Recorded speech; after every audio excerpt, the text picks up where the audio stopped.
Hi everyone, once again it's me, Limax Kitchenette, and welcome to my YouTube channel. So for today's video, tayo po ay magluluto ng dinindeng. So for our ingredients, tayo po ay gagamit ng mga sumusunod.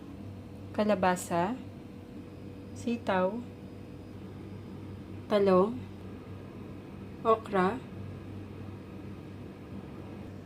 ampalaya, saluyot, karne ng baboy. So, bali po itong karne isa na ilaga ko na po.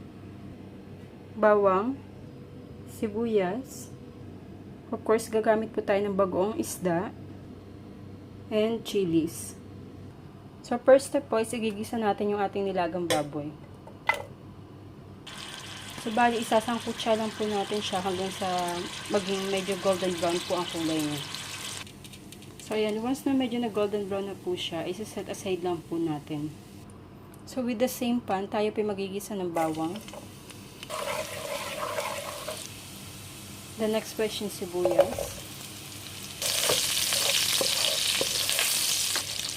Then, yung kamatis.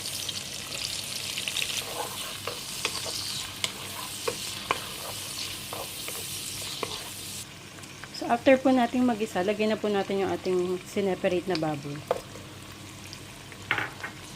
The next po is lagyan na natin yung ating bagong isda.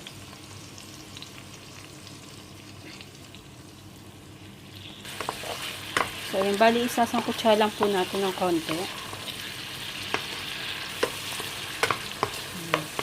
Hintayin lang po natin hanggang sa maluto po yung ating bagong isda. So, once na naluto na po yung ating bagong isda, pwede na po natin i-drop yung ating mga gulay. So, mag-start po tayo sa kalabasa. And then, yung pong ampalaya.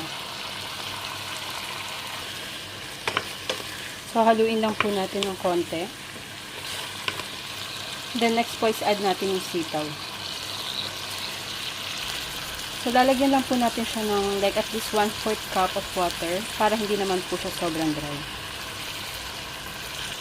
So, after po natin malagyan ng konting tubig, tatakpan lang po natin siya for like 2 to 3 minutes. So, after 3 minutes, next po is lalagyan natin yung okra at yung pong talong. The next po, tatakpan po natin siya ulit for another 2 to 3 minutes.